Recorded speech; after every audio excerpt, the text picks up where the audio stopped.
नमस्कार, मैं डॉक्टर रजनीश कुमार आप सभी का एक बार फिर से हार्दिक स्वागत करता हूँ। प्रिय विद्यार्थियों, आज के वीडियो लेक्चर में हम हिंदी साहित्य का इतिहास सीरीज के अंतर्गत आदिकाल प्रकरण 1 सामान्य परिचय लेकर आप सभी के सामने हाजिर हैं, जो कि आचार्य रामचंद्र शुक्ल के हिंदी साहित्य इतिहास पर आधारित होगा। यह लेक्चर आगामी UP TGT PGT assistant professor UGC net और बीए एमए के विद्यार्थियों के दृष्टिकोण से महत्वपूर्ण साबित हो सकता है। वीडियो पर मैं चर्चा करूं उससे पहले आप सभी से गुजारिश करूंगा कि आप सब जिस भी परीक्षा की तैयारी कर रहे हैं, हालांकि हमारी लिमिटेशन है कि कुछ परीक्षाओं का नाम लेना जरूरी है, लेकिन ये मानकर चलिए कि हिंदी साहित्य से जिस भी एग्जाम की तैयारी आप कर रहे होंगे, सभी परीक्षाओं के दृष्टिकोण से ये वीडियो लेक्चर्स महत्वपूर्ण है, जिस सीरीज को लेकर हम आगे बढ़ रहे हैं। तो आप सिलेबस और पिछले साल के क्वेश्चन पेपर को जरूर अपने पास रखिए, उससे मिलाते हुए हमारी सभी वीडियो लेक्चर्स को देखिए, तब आपको इसका लाभ मिलेगा और अन्य जगहों से अंतर पता चलेगा कि आखिरकार हमें किस तरीके से अध्ययन करना चाहिए या फिर पढ़ना चाहिए। तो क्रमबद्ध अध्ययन को हम आधार बनाते हुए आज टॉपिक छठा लेकर आप सभी के सामने हाजिर है। टॉपिक है आदिकाल प्रकरण 1 सामान्य परिचय। और जब इस टॉपिक को हम पढ़ेंगे तो आपको लगेगा कि जितना भी आप पिछले साल के क्वेश्चन पेपर को हल किए थे, उन पेपर्स में यहाँ से कई सवाल आए हुए थे। आप देखेंगे कि एक-एक वाक्य आज के लेक्चर्स के महत्वपूर्ण है। तो चलते बात करते हैं सीधे लेक्चर्स के ऊपर। आपके पास हिंदी साहित्य का इतिहास होगा, जिसमें कि आचार्य रामचंद्र शुक्ल ने आदिकाल प्रकरण 1 के अंतर्गत सामान्य परिचय को उन्होंने लिखा हुआ है। और आदिकाल आप देख रहे हैं, आदिकाल मैं पिछले वीडियो लेक्चर में भी बताया कि आचार्य रामचंद्र शुक्ल ने भी प्रयोग किया है, लेकिन इस कालखंड को उन्होंने जोर देकर कहा कि इसमें ज्यादातर जो प्रवृत्ति दिखाई दे रही है वो वीर गाथात्मक प्रवृत्तियां दिखाई दे रही हैं, इसलिए इसको हम वीर गाथा काल कह सकते हैं। ऐसा नहीं है कि हजारी प्रसाद द्विवेदी ने जो आदिकाल कहा है उसके पहले और किसी आलोचक ने नहीं कहा था, लेकिन जोर देकर नहीं कहा था। आचार्य रामचंद्र शुक्ल का इतिहास ग्रंथ हमें क्यों पढ़ना चाहिए, तब आपको पता चलेगा कि जितने भी आगे के आलोचक हैं, किसी भी विषय वस्तु पर विचार किए हैं, तो उसका लिंक, उसका सूत्र कहीं न कहीं आचार्य रामचंद्र शुक्ल के इतिहास ग्रंथ से जुड़ा हुआ दिखाई पड़ता है। जैसे अगर मैं आदिकाल के नामकरण को ही बोलूं, तो हजारी प्रसाद द्विवेदी ने जो आदिकाल का नामकरण किया है, वो कहीं न कहीं आचार्य रामचंद्र शुक्ल से प्रभावित होकर या फिर उनके इतिहास ग्रंथ का अध्ययन करने के बाद ही उनके दिमाग में आया कि इसको आदिकाल कहा जा सकता है। ठीक है? और बाकी हम एक-एक वाक्य पढ़ेंगे तो आपको लगेगा कि ये इतिहास ग्रंथ पढ़ना कितना ज़रूरी था। आचार्य रामचंद्र शुक्ल आदिकाल प्रकरण 1 सामान्य परिचय में लिखते हैं, प्राकृत के अंतिम अपभ्रंश अवस्था से ही हिंदी साहित्य का आविर्भाव माना जा सकता है। आप देख रहे हैं, ये जो पहला वाक्य है, ये कई बार परीक्षाओं में पूछा जा चुका है कि किसका कथन है या फिर हिंदी साहित्य का आविर्भाव आचार्य रामचंद्र शुक्ल ने किस अंतिम अवस्था से माना है।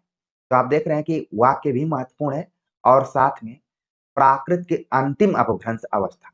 जब प्राकृत की बात होती है तो हम भाषा विज्ञान यानी भाषा के विकास की जो परंपरा रही है, खास तौर से आपको ध्यान में रखना पड़ेगा संस्कृत, ठीक है, पाली, ठीक, इसके बाद प्राकृत, फिर इसके बाद अपभ्रंश, फिर इसके बाद हो गया हिंदी।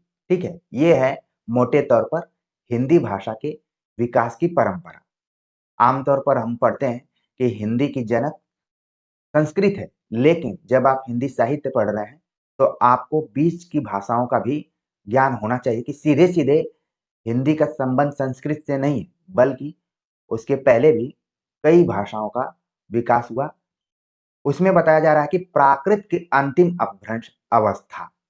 कई बार हम पाली को प्राकृत का ही एक रूप मान लेते हैं, ठीक है? इसके बाद इसी में आप देखेंगे कि दूसरा रूप प्राकृत और अपभ्रंश को भी हम प्राकृत से ही जोड़कर देखते हैं। तो प्राकृत को अगर मेन हम मान लें, तो इसकी अंतिम अवस्था क्या हो गई? अपभ्रंश हो गई।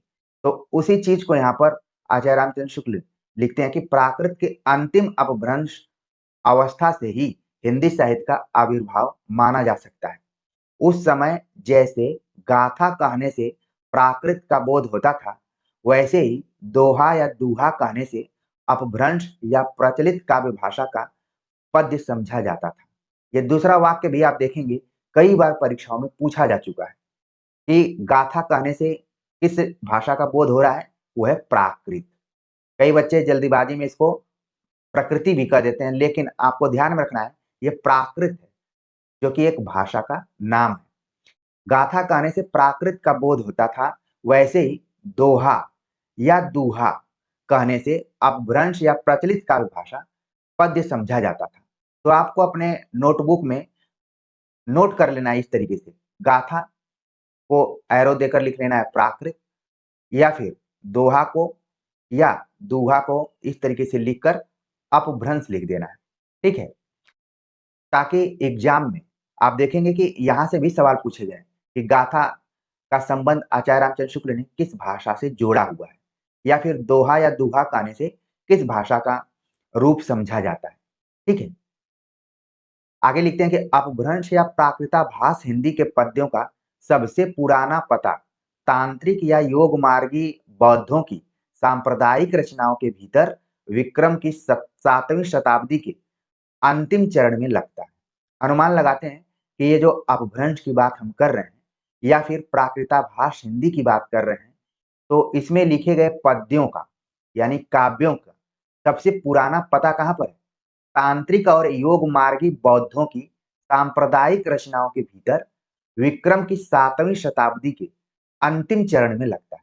यानी कि आचार्य रामचंद्र शुक्ल खींच कर ले जा रहे हैं सिद्धों की जो भाषा रही है या फिर सिद्धों के जो पद्य हैं, उसमें भी अपभ्रंश को उन्होंने जोड़, वहां से अपभ्रंश को वो देख रहे हैं और इसका अनुमान लगा रहे हैं 7वीं शताब्दी के अंतिम चरण में। अगर हम 7वीं शताब्दी के अंतिम चरण माने तो आप देखेंगे कि 693 या फिर इसके आसपास का जो समय है, वहीं से इसको जोड़ा जा सकता है। आगे लिखते हैं कि मुंज और भोज के समय संवत 1050 के लगभग तो ऐसी अपभ्रंश या पुरानी हिंदी का पूरा प्रचार शुद्ध साहित्य या काव्य रचनाओं में भी पाया जाता है। आगे बता रहे हैं कि सबसे पुराना पता तो तांत्रिक और योगमार्गी बौद्धों की सांप्रदायिक रचना। यहाँ पर शब्दों पर आपको थोड़ा सा ध्यान देना है कि आचार्य रामचंद्र शुक्ल ने सिद्धनाथ से जुड़े हुए जितने भी साहित्य रहे उनको उन्होंने सांप्रदायिक साहित्य माना है और साहित्य की कोटि में रखने की बात नहीं की है।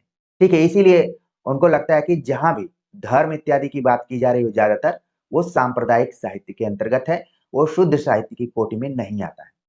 आगे इस चीज को खींचते हुए ले जाते हैं कि मुंज और भोज, राजा भोज का नाम आपने सुना होगा लोकोक्ति पढ़ते हुए भी और इतिहास पढ़ते हुए भी, वही भोज है। भोज के समय संवत 1050, इसमें अगर आप ईस्वी में कन्वर्ट करेंगे तो 993 ईस्वी के आसपास में बात है। लिखते हैं कि ऐसी अपभ्रंश या पुरानी हिंदी का पूरा प्रचार शुद्ध साहित्य या काव्य रचनाओं में भी पाया जाता है। अब पुरानी हिंदी का प्रयोग यहाँ पर आचार्य रामचंद्र शुक्ल ने पहले ही कर दिया है, यानी चंद्रधर शर्मा गुलेरी से पहले ही। जब हम परीक्षाओं में जाते हैं तो पुरानी हिंदी की चर्चा जब भी की जाती है तो हमारे दिमाग में तुरंत चंद्रधर शर्मा गुलेरी का नाम आता है। लेकिन यहाँ पर आप देख रहे हैं कि अपभ्रंश को ही पुरानी हिंदी का एक रूप मानते हुए आचार्य रामचंद्र शुक्ल अपने इतिहास ग्रंथ में इस शब्द का प्रयोग करते हैं और उसको शुद्ध साहित्य या काव्य रचना के तौर पर भी मानते हैं। लिखते हैं, अतः हिंदी साहित्य का आदिकाल संवत 1050 से लेकर संवत 1375 तक अर्थात महाराज भोज के समय से लेकर हमीर देव के समय के कुछ पीछे तक माना जा सकता है। तो यहाँ पर एक उन्होंने लाइन यानी रेखा खींचने का प्रयास किया है कि यदि आदिकाल का समय निर्धारण किया जाए तो कब से कब तक माना जा सकता है। तो ये देखिए वाक्य बड़ा इंपॉर्टेंट है, कई बार परीक्षाओं में पूछा जा चुका है। हिंदी साहित्य का आदिकाल संवत 1050 से लेकर संवत 1375 तक, यानी महाराज भोज से लेकर हम्मीर देव, इन दो राजाओं का नाम आपको ध्यान में रखना है। एक किनारे पर राजा भोज है और दूसरे किनारे पर हम्मीर देव है। इन दोनों के बीच का जो समय है वो आदिकाल और आदिकालीन साहित्य का है। ठीक है, तो इसको आप अपने दिमाग में रख सकते हैं, भोज से लेकर हम्मीर तक। ठीक है ना? ये कई बार ऑप्शन में नाम रखकर पूछा जा सकता है, क्योंकि रासो काव्य में अलग-अलग राजाओं का जिक्र किया जाएगा, तो उसमें आपको कन्फ्यूजन होने लगेगा। लेकिन आपको ध्यान में रखना है कि आचार्य रामचंद्र शुक्ल ने आदिकाल का जो समय निर्धारण किया है, वो भोज से लेकर हम्मीर देव के बीच में किया हुआ है। आगे लिखते हैं, यद्यपि जनश्रुति इस काल का आरंभ और पीछे ले जाती है। यानी जनश्रुतियों को ध्यान में रखें, लोक में जो चीजें मौजूद हैं उसको ध्यान में रखें, तो इस चीज को और थोड़ा सा पीछे हम खींचकर ले जा सकते हैं। चूंकि आदिकाल है, शुरुआती दौर का कालखंड है, तो इसका समय निर्धारण करने में दिक्कत हो सकती है। जिस तरीके से नामकरण में दिक्कत होती थी, वैसे ही समय निर्धारण में भी होती है। लेकिन मोटे तौर पर आचार्य रामचंद्र शुक्ल का यह मानना है कि भोज से लेकर हम्मीर देव के बीच का जो समय है, वो आदिकाल के समय के तौर पर देखा जा सकता है। आगे लिखते हैं कि संवत 770 में भोज के पूर्व पुरुष राजा मान के सभासद पुष्य नामक किसी बंदी जन का दोहों में एक अलंकार ग्रंथ लिखना बताती है, पर इसका कहीं कोई प्रमाण उपलब्ध नहीं है। क्योंकि ये जनश्रुतियों पर आधारित है, तो कोई प्रमाण उपलब्ध नहीं है। आप देखेंगे कि आप जिस इलाके में रहते हैं, वहां कई तरीके की जनश्रुतियां फैली हुई हैं, लेकिन उनका कोई प्रमाण नहीं है। जैसे अगर कहीं पर आप देखेंगे बांसों का झुरमुट है, तो अक्सर ये हर जगह की कहानी है कि वहां पर भूतों का निवास होता है, वहां पर किसी ने आत्महत्या की है, वहां पर जाने पर कोई किसी को पकड़ लेता है। तो इस तरीके से जनश्रुतियां फैली रहती हैं, उनका कोई प्रमाण नहीं होता है, लेकिन लोग अपने दिमाग में चीजों को बैठा लेते हैं। लेकिन आचार्य रामचंद्र शुक्ल का जो इतिहास ग्रंथ है, वो इसी मायने में थोड़ा-सा वैज्ञानिक तरीके का है कि उन्होंने प्रमाणों को ध्यान में रखा है, सुनी-सुनी चीज़ों को ध्यान में नहीं रखा हुआ है। तो लेकिन हमें परीक्षाओं के दृष्टिकोण से ध्यान में रखना है। सवाल पूछा जा सकता है कि पुष्य नामक जो कवि की चर्चा की गई है, जिनकी रचनाएँ दोहों में लिखी जाती थी और उसमें अलंकार की प्रधानता थी, वो किस राजा के सभासद से? ये चीज़ आपको ध्यान में रखना है। ये किसी किताब में आपको जल्दी नहीं मिलेगा, जब तक आप लाइन बाय लाइन इसका अध्ययन न करेंगे। पुष्य दंत या फिर पूर्ण कवि, इन सबको लेकर अलग-अलग वन लाइनर किताबों में नाम सुनेंगे आप, रचनाओं को भी जानेंगे। लेकिन यहाँ पर देखिए व्यवस्थित तरीके से जब हम अध्ययन कर रहे हैं, तो ये भी पता चलेगा कि ये किसके दरबार में रहा करते थे, उसका नाम था राजा मान। सवाल पूछा जा सकता है और एक छोटा-सा सवाल है, लेकिन जब नहीं आएगा, तो यही बहुत बड़ा सवाल हो सकता है। लेकिन आचार्य रामचंद्र शुक्ल का कहना है कि जिस पुष्य नामक कवि की चर्चा की जा रही है, उनकी रचनाओं का कोई प्रमाण नहीं मिलता है। इसलिए मोटे तौर पर हम आदिकाल को सामान्य तौर पर 1050 से लेकर संवत 1375 तक मान सकते हैं, जिसमें कि भोज और हम्मीर का समय माना जाता है। आगे वो लिखते हैं कि आदिकाल की इस दीर्घ परंपरा के बीच 150 वर्ष के भीतर तो रचना की किसी विशेष प्रवृत्ति का निश्चय नहीं होता है। धर्म, नीति, श्रृंगार, वीर सब प्रकार की रचनाएं दोहों में मिलती हैं। वो लिखते हैं कि जब भी हम आदिकाल के समय का निर्धारण करते हैं, अवधि का निर्धारण करते हैं, तो हम देखते हैं कि लगभग 150 वर्षों की चर्चा उसमें की गई। लेकिन उन 150 वर्षों में किसी रचना की कोई खास प्रवृत्ति नहीं दिखाई पड़ती है। ठीक है? उसमें आप देखेंगे कि धर्म से संबंधित रचनाएँ की गई हैं, नीतिपरक रचनाएँ की गई हैं, श्रृंगार परक रचनाएँ की गई हैं और वीरता प्रधान रचनाएँ भी की गई हैं। ये 4 प्रमुख प्रवृत्तियाँ आदिकाल में शुरुआती दौर में दिखाई पड़ती हैं, जिससे आदिकाल का जो साहित्यिक विकास हुआ है, वो भी आपके दिमाग में बैठ जाएगा कि आखिरकार आदिकाल में किस तरीके की रचनाएँ लिखी जाती थी। ठीक है? सवाल पूछा जा सकता है कि आचार्य रामचंद्र शुक्ल ने कितनी प्रकार की रचनाओं का उल्लेख आदिकाल में किया हुआ है। हालाँकि उन्होंने पहले ही लिख दिया है कि किसी प्रवृत्ति का निश्चय नहीं होता कि कौन-सी प्रवृत्ति मुख्य रूप में आगे बढ़ रही है। लेकिन आप देखेंगे कि यहीं से भक्ति काल की शुरुआत हो जा रही है। ठीक है? रीति काल में भी नीतिपरक दोहे खूब लिखे गए। श्रृंगार काल, रीति काल को कहा गया और वीरता प्रधान कविताएँ भी आगे के जो कालखंड है, उसमें दिखाई पड़ते हैं। तो इसका मतलब ये नहीं है कि आदिकाल में केवल वीरता प्रधान रचनाएं लिखी जा रही थी, बल्कि यहाँ पर वो सभी प्रवृत्तियां जो अभी बीजवपन काल में थी, यानी कि अंकुरित हो रही थी, वो आगे चलकर अपना विशाल रूप धारण करती हैं। और विशाल रूप इतना धारण करती हैं कि उन प्रवृत्तियों के नामों पर एक एक कालखंड का नाम पड़ गया है। आपको अब पूरा हिंदी साहित्य का इतिहास साफ साफ दिखाई देने लगा होगा कि हाँ, इस तरीके से हमें हिंदी साहित्य का इतिहास पढ़ना है।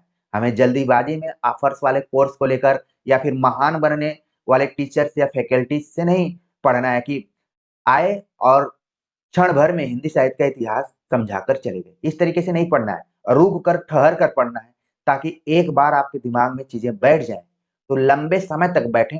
और आप सामने किसी से बातचीत कर रहे हैं तो आंखों में आंखें डालकर विश्वास के साथ बातचीत कीजिए। ये नहीं कि कोई वन लाइनर किताब तुरंत पलटना शुरू कर दिए कि इस पेज पर लिखा था, उस पेज पर लिखा था, यही कहीं मैंने देखा था, कहाँ गया। इस तरीके से आपको परेशान होने की जरूरत नहीं है। मैंने कई विद्यार्थियों को देखा है कि वो चीजों को इतना याद कर लेते हैं कि तथ्य के साथ साथ पेज भी याद कर लेते हैं, और इसी को महान माना जाता है कि ये बहुत अच्छी तैयारी चल रही है। नहीं, आप अपना कॉन्सेप्ट क्लियर कीजिए। आपको ये पता चले कि किस चीज का लिंक कहाँ से जुड़ा हुआ है। तो जाहिर सी बात है कि जब इस तरीके से कोई शिक्षक उन लिंक्स को जानेगा, उन जुड़ावों को समझेगा, तभी आपको अपने से जोड़ पाएगा। तो प्रिय विद्यार्थियों, वक्त लेते हुए अच्छे से पढ़िए। बाकी सारी चीजें परीक्षाओं से पहले कंप्लीट हो जाएंगी, आपको चिंता करने की जरूरत नहीं। मैं ये कह रहा था कि आदिकाल के इस दीर्घ परंपरा के बीच जो 150 का वर्ष रहा, उसमें कोई भी प्रवृत्ति निश्चित नहीं दिखाई पड़ रही थी। उसमें धर्म, नीति, श्रृंगार, वीर सब प्रकार की रचनाएं किस छंद में लिखी जा रही थी? दोहों में लिखी जा रही थी। ये भी सवाल पूछा जाता है कि आदिकाल का जो प्रमुख छंद है वो कौन सा है? तो दोहा है। आगे लिखते हैं आचार्य रामचंद्र शुक्ल, इस अनिर्दिष्ट लोक प्रवृत्ति के उपरांत जब मुसलमानों की चढ़ाइयों का प्रारंभ होता है, तब से हिंदी साहित्य की प्रवृत्ति एक विशेष रूप में बंधती हुई पाते हैं। अब पहले तो कोई खास प्रवृत्ति नहीं दिखाई पड़ रही थी, निश्चित प्रवृत्ति नहीं दिखाई पड़ रही थी, लेकिन एक टर्निंग पॉइंट की तरफ आचार्य रामचंद्र शुक्ल संकेत कर रहे हैं कि जब मुसलमानों की चढ़ाइयां प्रारंभ हुई या फिर आक्रमण करना शुरू किए, तो एक खास प्रवृत्ति, इतनी प्रवृत्तियों में एक खास प्रवृत्ति दिखाई पड़ी। ठीक है। और इन्होंने एक शब्द का प्रयोग किया है, अनिर्दिष्ट लोक प्रवृत्ति, यानी कि ऐसी प्रवृत्ति जो साफ साफ दिखाई न दे रही हो। ठीक है। तो उसको हम बोलते हैं अनिर्दिष्ट। कई बार सवाल पूछा जाता है कि इस शब्द का प्रयोग यानी अनिर्दिष्ट लोक प्रवृत्ति का प्रयोग किस कालखंड के लिए किया गया है? तो आपके दिमाग में अब बैठना शुरू कर दिया होगा कि ये कालखंड कोई और नहीं है बल्कि आदिकाल है। लिखते हैं कि मुसलमानों के आक्रमण के बाद एक विशेष प्रवृत्ति हमारे सामने दिखाई पड़ती है। क्या है वो? राजाश्रित कवि और चारण जिस प्रकार नीति, श्रृंगार आदि के फुटकल दोहे राजसभाओं में सुनाया करते थे, उसी प्रकार अपने आश्रयदाता राजाओं के पराक्रमपूर्ण चरित्रों या गाथाओं का वर्णन भी किया करते थे। यहाँ पर दो तरीके की बातें हैं। जितने भी कवि थे वो किसी न किसी राजा के आश्रित थे, यानी कि उसके दरबार में रहा करते थे, और वहां पर नीतिपरक कविताएं, श्रृंगार परक कविताएं फुटकल दोहों में सुनाया करते थे। अब अब उनको लगा कि अपने राजाओं का, आश्रयदाताओं का जो भी पराक्रमपूर्ण जीवन है, उसको ध्यान में रखते हुए कविताएं लिखी जानी चाहिए, जिसमें कि उन्होंने चरित्रों और गाथाओं का वर्णन भी शुरू कर दिया। यही प्रबंध परंपरा रासों के नाम से पाई जाती है, जिसे लक्ष्य करके इस काल को हमने वीर गाथा काल कहा है। आचार्य रामचंद्र शुक्ल ने इस कालखंड को यानी आदिकाल को वीरगाथा काल क्यों कहा? क्योंकि उन्होंने देखा कि तमाम प्रवृत्तियां उस कालखंड में थीं, लेकिन एक ऐसी खास प्रवृत्ति दिखाई पड़ी जिसमें राजाओं के दरबार में रहने वाले कवि जहां एक तरफ नीति परक और श्रृंगार परक कविताएं लिखा करते थे, वहीं दूसरी तरफ राजाओं के पराक्रमपूर्ण यानी वीरता पूर्ण जीवन को भी उन्होंने रेखांकित करना शुरू किया और उसको दोहे छंद में लिखना शुरू किया। आप देखेंगे अलंकार के दृष्टिकोण से तो अतिशयोक्तिपूर्ण वर्णन करना शुरू कर दिया। और जब तक अपने आश्रित का आप अतिशयोक्तिपूर्ण वर्णन नहीं करेंगे, तब तक माना ही नहीं जाएगा कि आप उसकी प्रशंसा कर रहे हैं। आजकल मैं कई बार यूट्यूब पर कुछ-कुछ वीडियोज़ टीचर्स की आ जाती हैं, कमेंट्स पढ़ता हूँ। तो उसमें मैं देखता हूँ कि बच्चे लगता है कि आधुनिक काल में नहीं है बल्कि आदि काल में। हमारे चैनल पर भी कमेंट्स करते हैं बच्चे, लिखते हैं कि सर आप इस दुनिया के सबसे महान टीचर्स हैं। पूरे यूट्यूब पर आप जैसे कोई टीचर नहीं है। आप पे हम आँख बंद कर विश्वास करते हैं। तमाम चीज़ें कहते हैं। तो लगता है कि कहीं न कहीं टीचर्स के दृष्टिकोण से ये वीर गाथा का है, यानी कि आदि काल है। तो इससे शिक्षकों का हौसला भी बढ़ता है, लेकिन जब आप अतिशयोक्तिपूर्ण बातें करते हैं, तब हो सकता है कि गुणवत्ता में कमी दिखाई पड़े। इसलिए संतुलित चीज़ें अगर आप संतुष्ट हैं, तो छोटा सा एक कमेंट्स कर दीजिए कि आज का ये सेशन अच्छा लगा, आगे भी हमें इस तरीके की उम्मीद है। ठीक है ना? अतिशयोक्तिपूर्ण वर्णन कई बार वास्तविकताओं से हमें दूर कर देती है और इसी चक्कर में हम शहीद भी हो जाते हैं। तो देखिए चीज़ों को आपको ध्यान में रखना है कि जो आदिकाल का नामकरण आचार्य रामचंद्र शुक्ल ने वीरगाथा काल कहा, वो किस दृष्टिकोण से कहा है? ये दृष्टिकोण यहाँ पर आप पूरा समझ गए होंगे और उन्होंने कहा कि यही प्रबंध परंपरा रासों के नाम से पाई जाती है, जिसे लक्ष्य करके हमने इसे वीरगाथा काल कहा। यानी कि वीरगाथा काल का सीधे-सीधे संबंध किससे है? रासो ग्रंथों से। ठीक है ना? इस चीज़ को आपको ध्यान में रखना है। अगर आगे हम बात करें, तो लिखते हैं कि दूसरी बात इस आदि काल के संबंध में ध्यान देने की यह है कि इस काल की जो साहित्यिक सामग्री प्राप्त है, उसमें कुछ तो असंदिग्ध है और कुछ संदिग्ध है।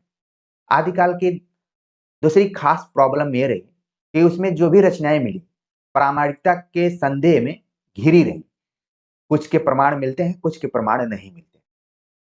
असंदिग्ध सामग्री जो कुछ प्राप्त है, उसकी भाषा अपभ्रंश अर्थात प्राकृताभास यानी प्राकृत की रूढ़ियों में बहुत कुछ बद्ध हिंदी है। इस अपभ्रंश या प्राकृताभास हिंदी का अभिप्राय यह है कि यह उस समय की ठीक बोलचाल की भाषा नहीं है, जिस समय की इसकी रचनाएँ मिलती हैं। यह उस समय के कवियों की भाषा है। कवियों ने काव्य परंपरा के अनुसार साहित्यिक प्राकृत के पुराने शब्द तो लिखे ही, जैसे पीछे की हिंदी में तत्सम संस्कृत शब्द लिए जाने लगे। विभक्तियां, कारक चिन्ह और क्रियाओं के रूप आदि में भी बहुत कुछ अपने समय से कई सौ वर्ष पुराने रखे। यानी कि जो भी कवि हैं, अपभ्रंश या प्राकृताभास हिंदी का तो उन्होंने प्रयोग किया है। साथ में जो व्याकरणिक अ, उन्होंने शब्दावलियाँ लिया या फिर व्याकरण का प्रयोग किया है, वो अपने समय से जुड़ते हुए नहीं बल्कि पीछे से और जुड़ा हुआ है। बोलचाल की भाषा घिस-घिसाकर बिल्कुल जिस रूप में आ गई थी, सारा वही रूप न लेकर कवि और चारण आदि भाषा का बहुत कुछ वह रूप व्यवहार में लाते थे, जो उनसे 100 वर्ष पहले से कवि परंपरा रखती चली आती थी। यानी कि यहाँ पर शैली की दृष्टिकोण से आचार्य रामचंद्र शुक्ल का कहना है कि जिस 150 वर्ष की हम बात कर रहे थे पहले, वो और 100 वर्ष पीछे खींचा जा सकता है। ठीक है? जो भी शैली रही है, कहने का ढंग रहा है या फिर कविता रचने का जो ढंग रहा है, वो और पुराना दिखाई पड़ता है। इसीलिए आप देखेंगे कि रचनाओं में कई बार प्रामाणिकता भी बीच में आ जाती है कि ये प्रामाणिक है कि नहीं है। ये उन्हीं कवियों की रचना है या फिर किसी और कवि की रचना है। इसको लेकर भी आदिकाल में काफ़ी डिबेट है। आगे लिखते हैं कि अपभ्रंश के जो नमूने हमें पद्यों में मिलते हैं, वे उस काव्य भाषा के हैं, जो अपने पुरानेपन के कारण बोलने की भाषा से कुछ अलग बहुत दिनों तक आदिकाल के अंत क्या उसके कुछ पीछे तक पोथियों में चलती रही। विक्रम की 14वीं शताब्दी के मध्य एक ओर तो पुरानी परंपरा के कोई कवि संभवतः सारंगधर हम्मीर की वीरता का वर्णन ऐसी भाषा में कर रहे थे। सारंगधर को आपको ध्यान में रखना है और हम्मीर को ध्यान में रखना है। ठीक है? हम्मीर रासो ये माना जाता है कि सारंगधर की रचना है। इसको लेकर भी विवाद है कि किसकी रचना है। लेकिन यहाँ पर आचार्य रामचंद्र शुक्ल ने हम्मीर की जब भी चर्चा कर रहे हैं तो सारंगधर की बात उन्होंने की हुई है और एक उन्होंने उदाहरण दिया कि वीरता का वर्णन किस तरीके से किया जा रहा है। चलिए वीर हम्मीर पा भर मेड़ी कंपट दिगमग अण अंधार धूलि सूरह र अच्छाई। तो आप देख रहे हैं पहले इसके अर्थ को आपको बहुत नहीं ध्यान में रखना है, अर्थ समय के अनुसार बताया जाएगा। लेकिन एक चीज़ आपको ध्यान में रखना है कि ये पंक्ति किससे जुड़ी हुई है? सारंगधर से। और किसके बारे में कही जा रही है? हम्मीर के बारे में कही जा रही है, उसकी वीरता के बारे में कही जा रही है। लेकिन जो भाषा के नमूने हैं, आप देखेंगे अपभ्रंश भाषा का जो प्रयोग किया गया है, अब आपको समझ में आ जाएगा कि इसको हम अपभ्रंश क्यों कहते हैं। आप देख रहे हैं कि शब्दों को देखिए, चलिए, आज होता तो चलिए वीर, इस तरीके से बोला जाता है। ठीक है? ठीक है, दिगमग अण, अंधार, धूलि, ये शब्द देखिए संस्कृत में भी प्रयुक्त होता है और आज भी होता है। ठीक है ना? तो अपभ्रंश में थोड़े जो शब्द हैं उनकी बनावट और उनका स्ट्रक्चर आप देखेंगे थोड़ा अलग ढंग का है। ठीक है ना? क्योंकि वो संस्कृत का एक तरीके से हम कहें तो बिगड़ा रूप है, और ज़्यादा अच्छे से कहें तो प्राकृत का बिगड़ा रूप यहाँ पर दिखाई पड़ रहा है। तो आचार्य रामचंद्र शुक्ल ने लिखा कि जो नमूने हमें अपभ्रंश के पद्यों में मिलते हैं, उस काव्य भाषा के हैं जो अपने पुरानेपन के कारण बोलने की भाषा, भाषा 2 तरीके की होती है। एक होती है लिखने वाली भाषा और एक होती है बोलने वाली भाषा। अगर मान लीजिए हम हिंदी भी बोल रहे हैं, तो जब बोलते हैं, तो बोलते समय हम धारा प्रवाह, उसमें व्यावहारिक रूप में जो शब्दों का प्रयोग होता है, उनका प्रयोग करते हैं। जैसे हम बोलते हैं, कई बार बोलते हैं कि आज हम मॉर्निंग में उठे, फिर ब्रेकफ़ास्ट किए, फिर कॉलेज आ गए। तो ये व्यावहारिक भाषा है, आज के समय से जोड़कर देखें। लेकिन जब हम यही सतर्क होकर बोलते हैं, तो हम बोलते हैं आज हम सुबह-सुबह उठे, फिर हमने नाश्ता किया या फिर अल्पाहार लिया, फिर हम अपने महाविद्यालय आए। तो ऐसा लग रहा है कि हम काफ़ी सतर्क होके बोल रहे हैं, अलर्ट होके बोल रहे हैं। इसीलिए आप देखेंगे कि जहाँ पर लोग भाषण इत्यादि देने जाते हैं, वो अपने व्यावहारिक भाषा का प्रयोग नहीं करते हैं। खास तौर से एकेडमिक भाषण की मैं बात कर रहा हूँ, ठीक है ना? तो 2 तरीके की भाषाएँ चलती हैं, एक व्यावहारिक भाषा और दूसरी परंपरा से चली आ रही भाषा। इसीलिए उसको कहा जाता है भाषण, ठीक है ना? तो देखिए यहाँ पर चीज़ें आपको समझ में आ रही होंगी। आचार्य रामचंद्र शुक्ल इस चीज़ पर बार-बार जोर दे रहे हैं कि जिस वक़्त की बात वो कर रहे हैं, उस वक़्त में जो व्यावहारिक भाषा का प्रयोग हो रहा था, वो अपभ्रंश के कवियों में नहीं दिखाई पड़ रहा था। बल्कि ऐसा लग रहा था कि वो अपनी भाषा का प्रयोग परंपरा से चली आ रही भाषा शैली को ध्यान में रखते हुए कर रहे हैं। ठीक है? और उन्होंने उदाहरण भी दिया है। आगे वो लिखते हैं कि दूसरी ओर खुसरो मियाँ दिल्ली में बैठे ऐसी बोलचाल की भाषा में पहेलियाँ और मुकरियाँ कह रहे थे। कह रहे हैं कि एक तरफ अपभ्रंश के जो कवि हैं, वो परंपरा की भाषा शैली को अपना रहे हैं। लेकिन दूसरी तरफ अगर हम ध्यान ले जाएँ, तो दिल्ली में बैठे अमीर खुसरो ऐसी बोलचाल की भाषा का प्रयोग कर रहे थे, जो उस समय व्यवहार में लाई जा रही थी।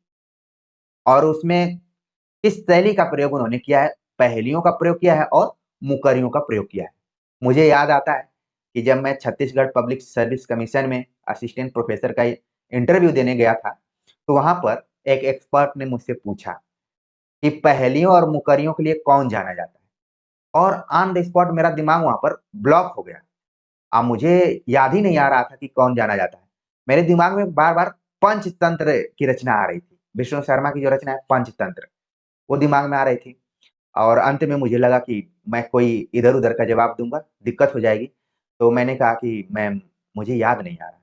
तो उन्होंने कहा कि अमीर खुसरो का नाम सुना है? तो मैंने कहा ओह माय गॉड! आप बताइए, मैं इतनी छोटी-सी बात को कई बार चीज़ें क्या होती हैं भूल जाते हैं, मिस्टेक हो जाती हैं। और यही तो जीवन अनुभव आपके सामने अभिव्यक्त करने का मौका मिलता है। हर व्यक्ति परीक्षाओं से प्रभावित होता है, डरता है, सफल तो होता है, लेकिन कई बार वो अपनी सफलता की कहानियों को गढ़ते-गढ़ते वास्तविकता से दूर हो जाता है। जब भी मैं पहेलियाँ और मुकरियाँ शब्द देखता हूँ, तो मुझे वो इंटरव्यू का रूम याद आ जाता है कि उस समय मेरे दिमाग से बिल्कुल ये स्लिप कर गया था। मतलब कि मैं ऐसा नहीं है कि नहीं जानता था, लेकिन ऑन द स्पॉट उसका उत्तर मैं नहीं दे पाया। लेकिन अमीर खुसरो का जैसे ही नाम उन्होंने लिया, फिर इसके बाद खुसरो से संबंधित उन्होंने कई सवाल पूछे जिसको कि मैंने बता दिया कि इनका जन्म कहाँ हुआ था, कब हुआ था और किस तरीके की रचनाएँ लिखते थे। फिर मेरे दिमाग में पूरा आ गया, जिस तरीके से आप सभी को बताता हूँ। तो कई बार ऐसा होता है, इसलिए घबराना भी नहीं। और उस इंटरव्यू में अच्छा नंबर मिला और फाइनली मेरा सिलेक्शन भी हुआ। तो कई बार नहीं भी आप बता पाते हैं, तो जो एक्सपर्ट होते हैं थोड़ा-सा खुश होते हैं कि चलिए कुछ तो नहीं जानता है, सारी चीजें आप जानेंगे तो भी दिक्कत है। तो यहाँ पर आचार्य रामचंद्र शुक्ल कह रहे हैं कि दूसरी ओर दिल्ली में अमीर खुसरो बोलचाल की भाषा में पहेलियां और मुक्करियां कह रहे थे और उदाहरण दिया, एक नार ने अचरज किया, सांप मार पिंजरे में दिया, जिसके बारे में आप शुरुआती दिनों से ही पढ़ते हैं कि पहेलियां और मुक्करियां कोई ना कोई इसका अर्थ यहाँ पर होगा। ठीक है, तो इस पंक्ति को भी ध्यान में रखें कि अमीर खुसरो की। आगे लिखते हैं कि इसी प्रकार 15वीं शताब्दी में एक और तो विद्यापति बोलचाल की मैथिली के अतिरिक्त इस प्रकार की प्राकृताभास पुरानी काव्य भाषा भी भनते रहे। एक चीज आपको ध्यान में रखना है, भनते। आप देखेंगे कई बार विद्यापति के पदों में भनई शब्द का प्रयोग हुआ है और आचार्य रामचंद्र शुक्ल खुद भाषा निर्माता के तौर पर रहे। उन्होंने अपने निबंधों के माध्यम से, अपनी आलोचनाओं के माध्यम से न सिर्फ किताबें लिखी हैं बल्कि भाषा का भी उन्होंने विकास किया हुआ है। तो यहाँ पर देखिए भनई से उन्होंने भनते रहे शब्द का प्रयोग उन्होंने किया हुआ है।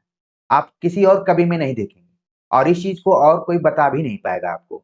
ठीक है ना? इस चीज को ये ध्यान में रखिए कि जब तक आप ठहर कर नई चीजों को देखेंगे, कैसे आप कैच कर पाएंगे कि ये शब्द आया कहाँ से। तो आप देख रहे हैं कि एक तरफ अपभ्रंश की रचनाओं के बारे में आचार्य रामचंद्र शुक्ल बात कर रहे हैं, दूसरी तरफ बोलचाल की जो भाषा है उसमें खासतौर से अमीर खुसरो और विद्यापति की चर्चा उन्होंने की हुई है और लिखते हैं कि बालचंद विद्या वही भाषा दुह नहीं लग गई दुज्जन हासा। तो यहाँ पर आप देख रहे हैं कि कई ऐसे शब्द आए हैं जो कि अपभ्रंश से मिलते जुलते हैं।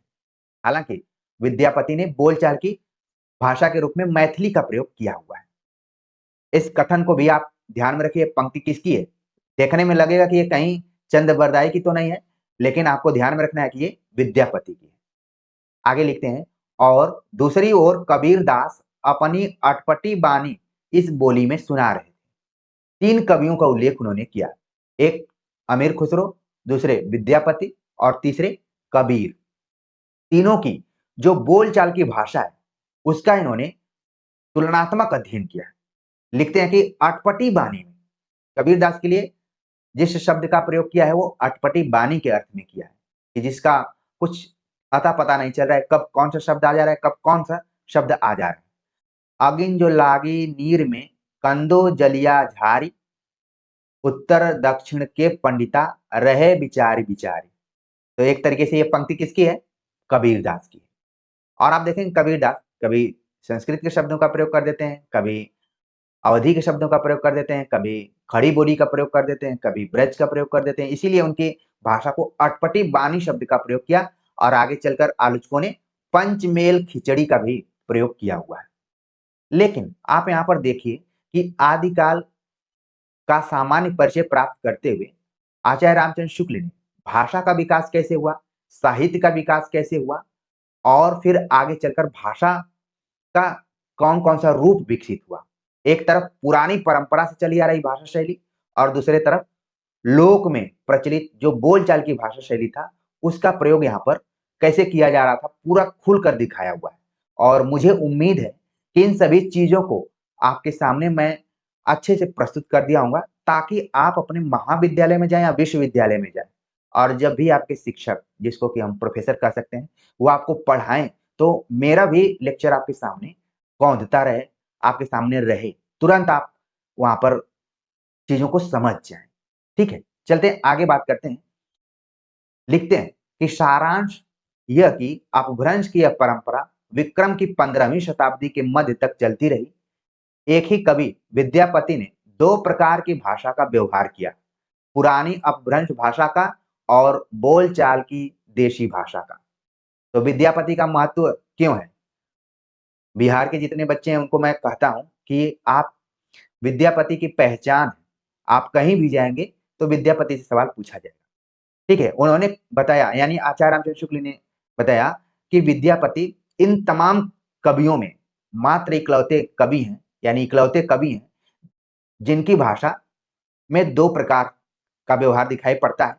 एक तो है पुरानी अपभ्रंश और दूसरा बोलचाल की देशी भाषा यानी मैथिली का प्रयोग उन्होंने किया है। इन दोनों भाषाओं का भेद विद्यापति ने स्पष्ट रूप से सूचित किया है। देसिल बयाना सब जन मिठा ते तैसन जमपहो अवहट्टा। उन्होंने देशी जो वाणी है उसको मीठी वाणी के रूप में माना हुआ है। कई बार तो आप देखेंगे एग्जाम में इतना दूर तक ही पूछा गया है कि देसिल बयाना सब जन मिठा, जो देशी बोली है या भाषा है वो सभी लोगों में प्रिय है, यानी सभी लोगों के लिए मीठी होती है। और अपनी अपनी मातृभाषाओं को आप भी याद कर सकते हैं। ते तैसन जमपहो अवहट्टा, अवहट्ट शब्द का प्रयोग उन्होंने किया हुआ है। आगे चलकर शिव प्रसाद सिंह ने विद्यापति पर रिसर्च करते हुए या फिर उन पर किताब भी लिखी है और उसमें उन्होंने अवहट्ट पर विस्तार से बातचीत किया है। ठीक है, लेकिन आपको बस एग्जाम के दृष्टिकोण से यहाँ पर ध्यान में रखना है कि पुरानी अपभ्रंश और देशी भाषा का प्रयोग विद्यापति ने किया हुआ है और खास तौर से उन्होंने देशी भाषा के लिए क्या कहा है, इसको आपको ध्यान में रखना है। लिखते हैं कि अर्थात देशी भाषा बोलचाल की भाषा सबको मीठी लगती है, इससे वैसा ही अपभ्रंश भाषा मिला हुआ है। मैं कहता हूं, विद्यापति ने अपभ्रंश से भिन्न भिन्न प्रचलित बोलचाल की भाषा को देशी भाषा कहा है। अतः हम भी इसी अर्थ में इस शब्द का प्रयोग कहीं कहीं आवश्यकता अनुसार करेंगे। इस आदिकाल के प्रकरण में पहले हम अपभ्रंश की रचनाओं का संक्षिप्त उल्लेख करके तब देशी भाषा की रचनाओं का वर्णन करेंगे। यानी कि आचार्य रामचंद्र शुक्ल अगले एपिसोड में क्या होने वाला है उसके बारे में पहले ही संकेत कर दिया कि अभी तक तो हम सामान्य परिचय प्राप्त कर रहे थे, लेकिन आगे हम पहले अपभ्रंश में जो भी रचनाएं की गई हैं उनको देखेंगे, इसके बाद देश भाषा काव्य में लिखी गई रचनाओं को देखेंगे। तो आपके मन में भी एक उत्सुकता, जिज्ञासा होनी चाहिए कि आगे इस चैनल पर किस तरीके का लेक्चर आने वाला है। तो उम्मीद है कि आप सभी को आदिकाल सामान्य परिचय के तहत प्रकरण 1 के अंतर्गत हमने बहुत सारी चीजें ऐसी बताई जो कि आपके पिछले साल के क्वेश्चन पेपर में कथन के तौर पर, तथ्य के तौर पर निश्चित तौर पर आए होंगे। और उससे बड़ी बात ये होगी कि आपका कॉन्सेप्ट क्लियर हुआ होगा कि हाँ, यदि हिंदी साहित्य का इतिहास हमें पढ़ना है तो इसी दृष्टिकोण से, इसी नजरिए से हमें पढ़ना है, तभी आप समझ पाएंगे। तो प्रिय विद्यार्थियों, आप सभी के कमेंट्स का मुझे इंतजार रहेगा, क्योंकि वही मेरे लिए उत्साहवर्धन होता है ताकि अगले वीडियो लेक्चर के लिए मैं तैयार हो पाऊँ। तो निश्चिंत तरीके से आप कमेंट्स कीजिए और भी जो भी चीज़ें हों, उनको भी आप कमेंट कर सकते हैं। तो मिलते हैं एक नए टॉपिक के साथ, तब तक के लिए नमस्कार।